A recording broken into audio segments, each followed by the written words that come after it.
nggak baik dong. Nah, apakah ayat ini memiliki pengertian seperti itu?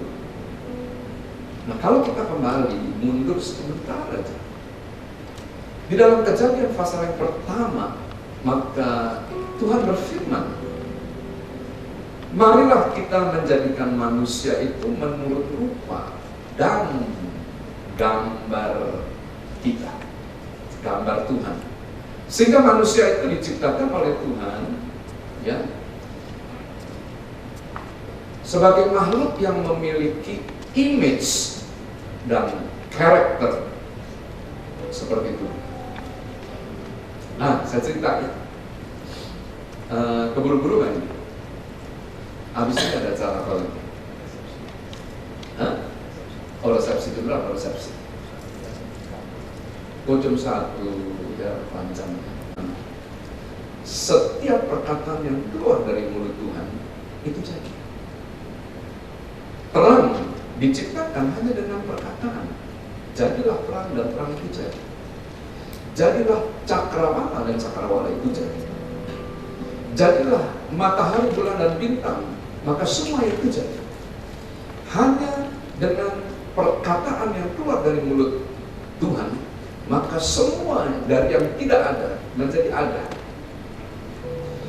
Nah, namun pada waktu Tuhan menciptakan manusia, maka Tuhan tidak menggunakan kuasa penciptaan yang keluar dari mulutnya.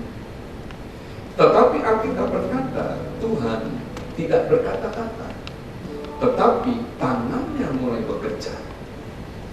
Anda bisa bayangkan, kalau Anda berada pada waktu di mana Tuhan menciptakan alam semesta dan isinya, nah maka semuanya exciting, semuanya sekarang berdebar-debar dan menanti-nantikan apalagi yang Tuhan lakukan, karena waktu dia bicara maka terang itu kemudian saudara mulai mengalahkan kegelapan.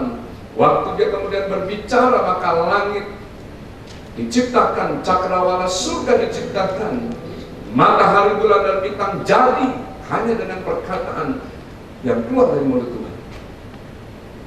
Sehingga seluruh penghuni daripada surga itu menantikan what next, apalagi yang Tuhan mau lakukan, karena langit, bumi dan segala isinya sudah jadi dengan begitu luar biasa. Ada banyak tanaman yang luar biasa, ada binatang-binatang yang luar biasa yang merayap di atas bumi, dan juga yang kemudian berenang di dalam lautan, semua jadi. Daripada hari yang ke-6, Tuhan tidak berkata-kata, dia menutup mulutnya, dan dengan tangannya dia bekerja, dia membentuk manusia dari debu tanah. Nah, jadi agak tegang ya saya lihat si Rika. Rika, kenapa sih kamu pilih tantangannya? Coba sepatah, 2 kata-kata.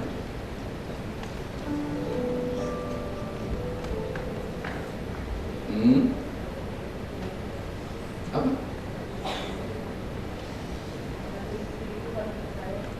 Oh, karena dia dipilih Tuhan buat kamu. Dari mana kamu tahu? Nah, taruhlah setengahnya laki-laki, 3 miliar. Apa sih kelebihan dia dari 3 miliar laki-laki yang lain?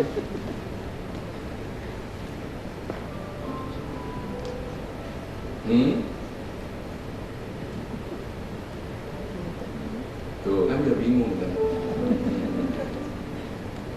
Nah, Nathanael, apa yang kamu lihat dari Ribka sampai kamu pilih dia dari 3 miliar perempuan yang ada di planet ini? Kamu pilih dia.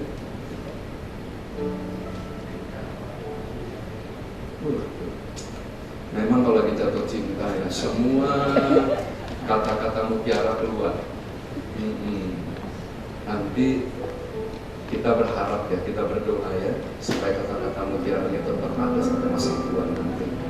Ya, tapi ingat betapa gantengnya kamu Nathanael, nah betapa cantiknya kamu Rika, Kamu tuh bahan bakunya tanah. Kalau mati, maka dari tanah kita akan kembali ke tanah. Nah, saya mau tanya, kalau tanah ada harganya,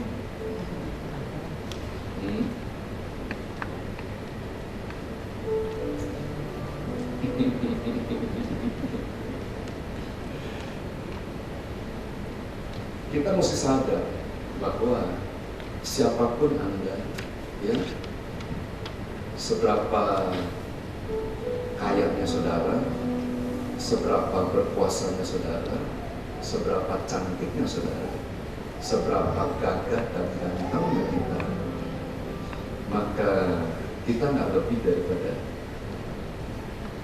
apa? Tanah. Nah, percayalah, kalau Anda ke pasar, ya, dan kemudian Anda bawa tanah, nah tanahnya beratnya berapa?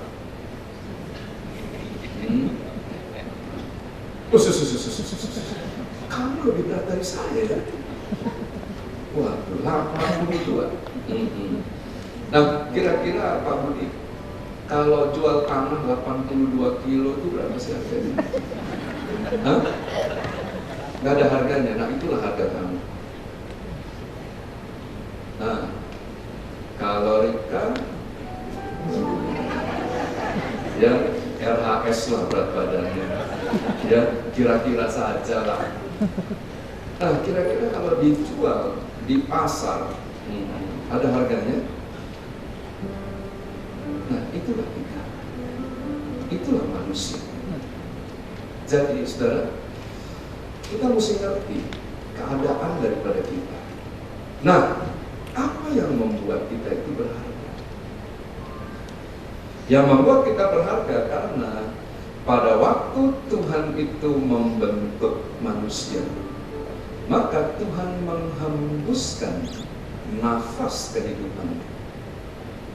Dan apa yang terjadi pada waktu Roh Allah memenuhi kehidupan daripada manusia, maka tanah yang tidak ada harganya, tanah yang mati ini, benda mati, berubah menjadi makhluk hidup, a living soul.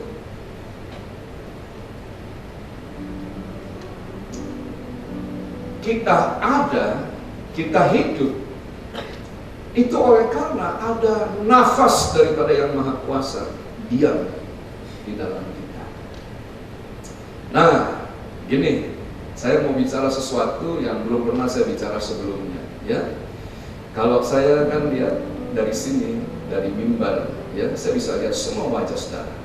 Percayalah, sekalipun mata saya kecil, saya bisa lihat sampai ke ujung dan tajam, fokus.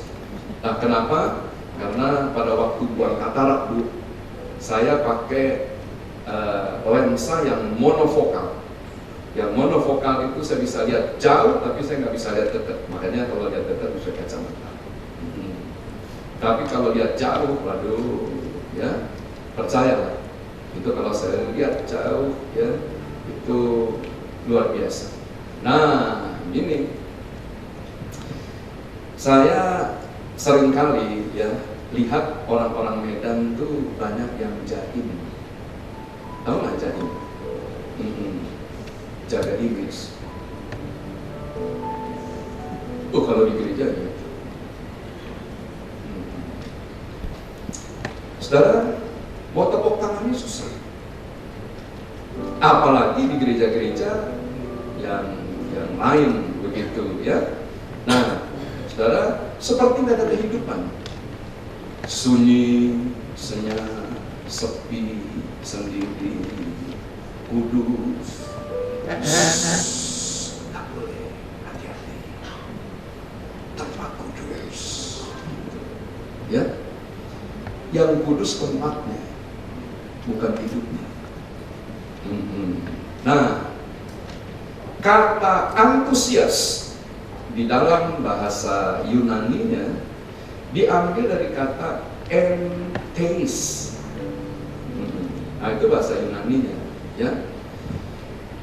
Entheis itu artinya en itu di dalam, theis itu adalah Tuhan. Jadi antusias itu artinya adalah karena Roh Allah ada dalam kita. Nah, itu arti kata antusias. Nah, sekarang saya mau tanya, kalau orang yang antusias, ya, wajahnya gimana? Anda pernah lihat wajahnya Pak Habibie? Ya, Anda pernah lihat bola mata dia? Nah, itu gambaran orang yang antusias. Matanya itu seperti mata seorang yang ingin mencari pengetahuan lebih lagi.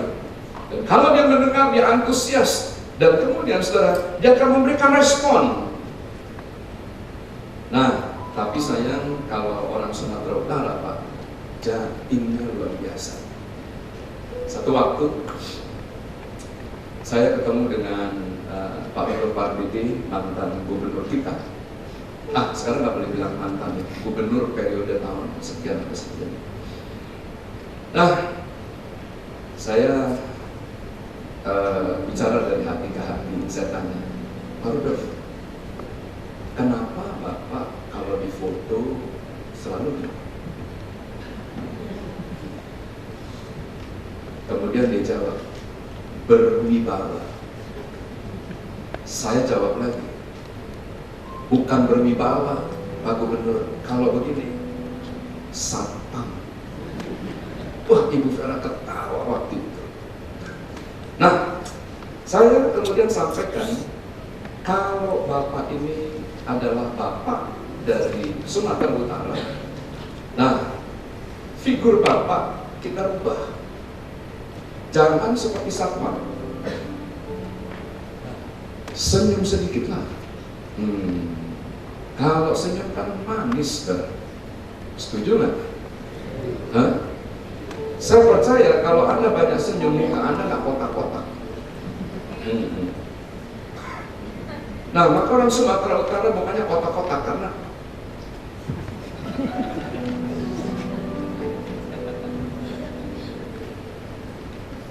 saudara, kalau Anda, ya, lihat ya, saya suka musik.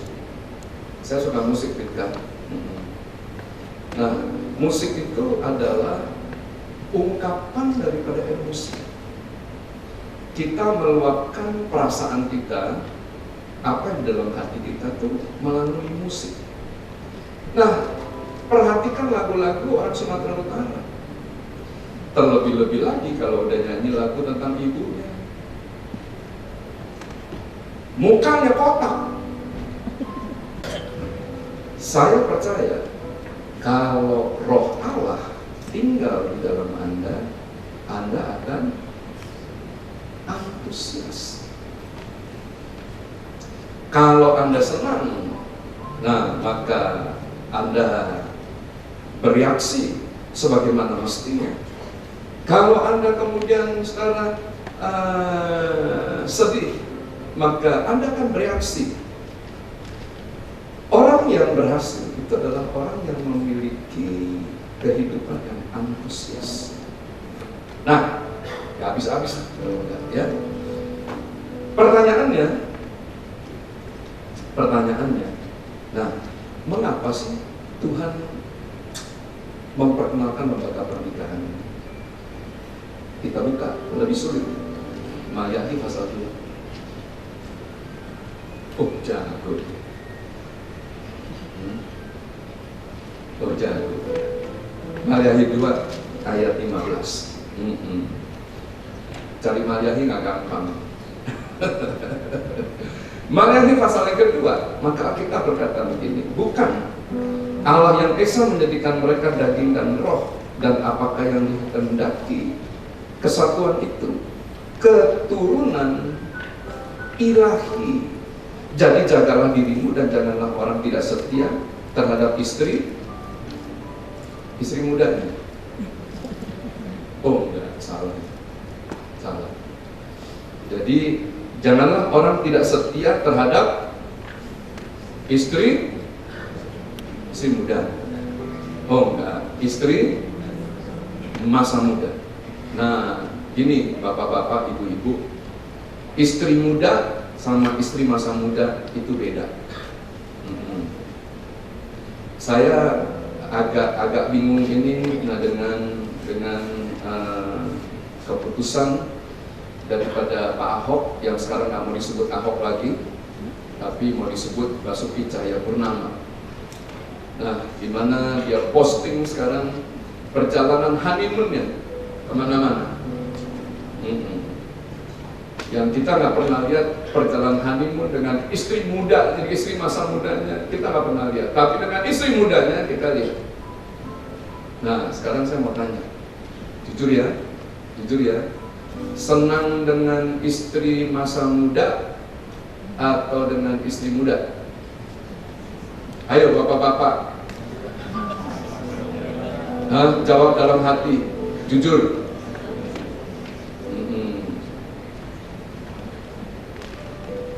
Nah, ini kenapa Tuhan berkata tidak baik? Karena kalau Anda sendirian saja, ya percayalah, orang nganggur, orang kesepian, ininya biasanya rusak. Iya. Tapi coba kalau Anda kemudian mengisi hidup Anda itu dengan baik. Pada waktu Anda bekerja, ya, nah, tetapi karena kamu tidak memiliki wadah, tempat di mana kamu menyalurkan segala sesuatu hasil pekerjaan kamu. Nah, maka ya, hidup kamu adalah hidup yang paling mengerikan di dunia ini.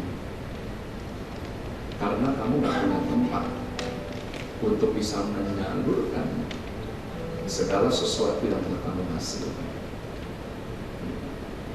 Karena yang namanya cinta itu unik, Bapak Ibu. Cinta itu baru bisa berkembang pada waktu kita membagikan, bukan pada waktu kita mengumpulkan. Apa yang terjadi pada waktu kemudian saudara kita mengkhianati satu dengan yang lain? Nah ini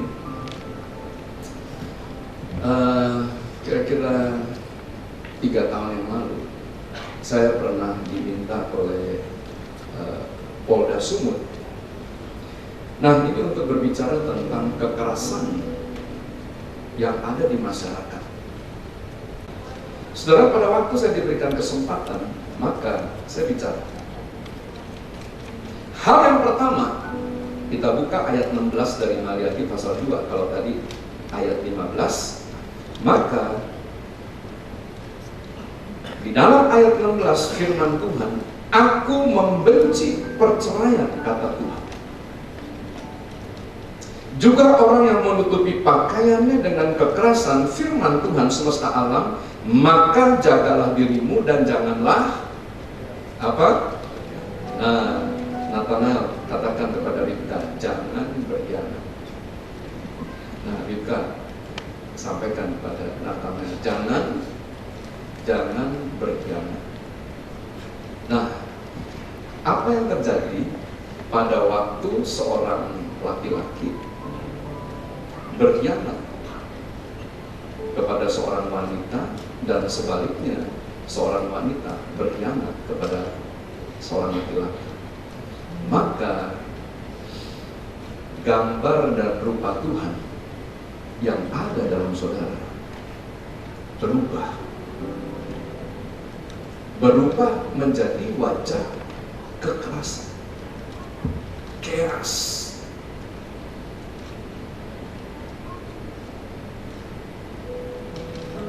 Nah, dengan kata lain, kalau kita ingin mencari sumber, kenapa sih manusia diciptakan menurut gambar dan rupa Tuhan jadi keras? Mati kau, kulibas kau, selesai. Nah, kekerasan itu muncul karena perilaku seksual daripada manusia sudah tidak terkontrol lagi. Ingat, dunia itu tidak hancur kalau manusia menghargai kekudusan tempat tidurnya.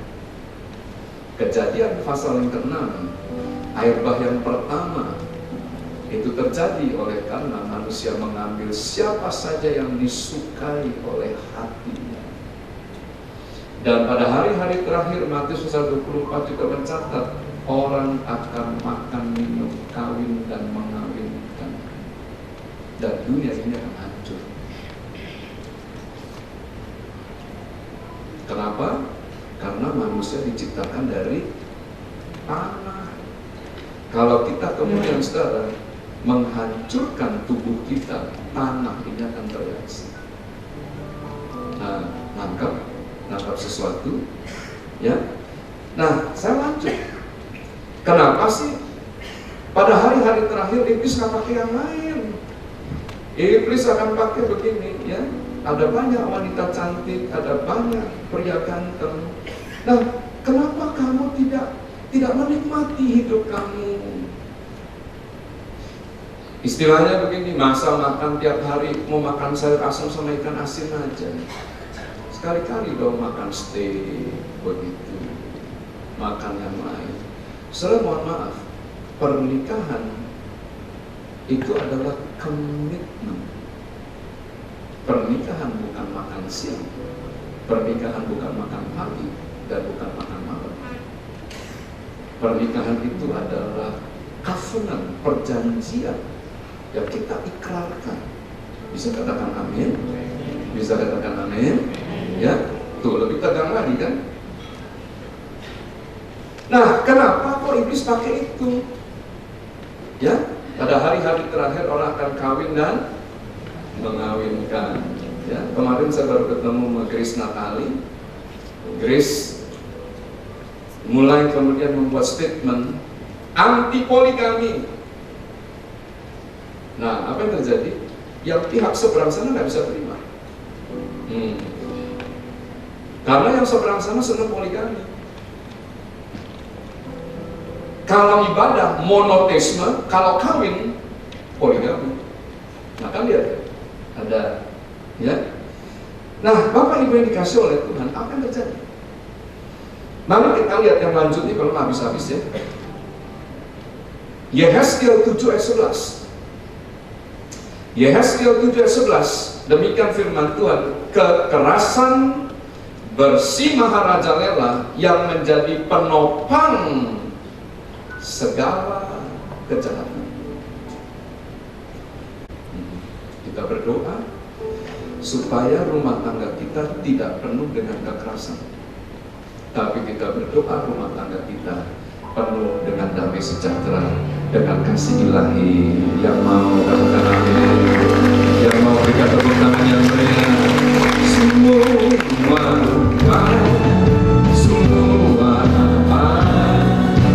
apa yang engkau berbuat di dalam hidupku, semua sungguh teramat baik. Kau jadikan hidupku berarti.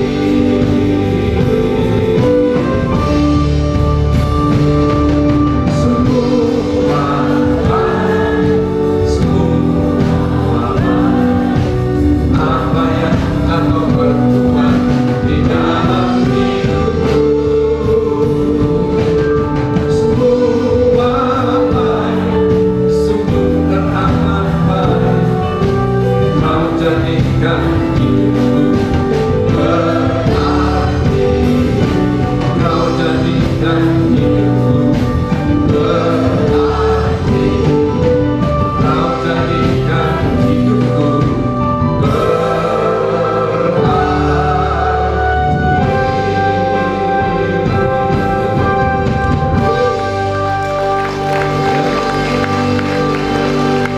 dari tepuk tangannya saya tahu mana yang punya roh Allah, mana yang nggak punya roh Allah. Kalau punya roh Allah apa? Antusias saudara, ya, amin. Ya, gini dulu. Sebelum selesai ini katakan kiri kanan, jangan jaim. Kenapa kita nggak boleh jaim? Karena ada roh Allah di dalam kita. Amin. Ya, nanti khotbahnya dengan hari Minggu aja deh. Saya selesaikan pernikahannya. Ayat terakhir. Efesus 5:33. Ini Efesus 5:33 ini udah kesimpulan, udah paling ujung. Nggak ada lagi. Setelah ini udah di end. Yuk, Nathanael baca ya, suara yang keras ya. 2, 3. Bagaimanapun juga bagi kamu masing-masing berlaku, kasihilah istrimu seperti dirimu sendiri, dan istri hendaklah menghormati suaminya. Amin. Nah, jadi bagaimanapun juga, apapun yang terjadi, apa yang kamu mesti lakukan? Mengasihi siapa? Mengasihi Tuhan. Nah, apapun yang terjadi, bagaimanapun juga, Rika, apa yang kamu mesti lakukan? Baca lagi, kamu nggak baca. Matanya besar, tapi kurang teliti. Bukan tunduk, tapi menghormati. Nah, saya tutup. Kata mengasihi dalam bahasa aslinya agapao. Nah, salah satu daripada terjemahannya artinya melayani. Nah, kenapa saya mau tekankan ini? Nah, sekarang saya mau tanya. Kalau seorang laki-laki menikah dengan seorang perempuan, mana yang mesti dilayani? Perempuan melayani laki-laki atau laki-laki melayani perempuan?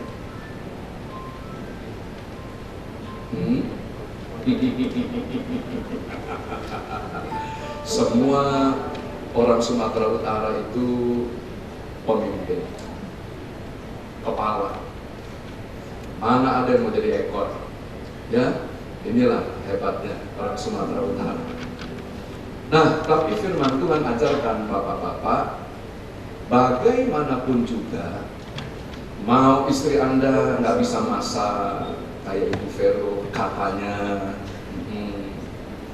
istri Anda kemudian saudara nggak bisa jahit katanya, nggak bisa apa lagi. Nah, boleh nggak dicerai? Makanya ayat 33 itu penutup. Apapun yang terjadi, maka kita sebagai laki-laki wajib untuk mengasihi. Mengasihi itu artinya melayani. Nah, ini kenapa Tuhan pada waktu lahir, dia tidak lahir sebagai raja, tapi dia lahir sebagai pelayan. Pernah kepikir? Nah, ini cinta di tahap yang paling tinggi, dia berubah.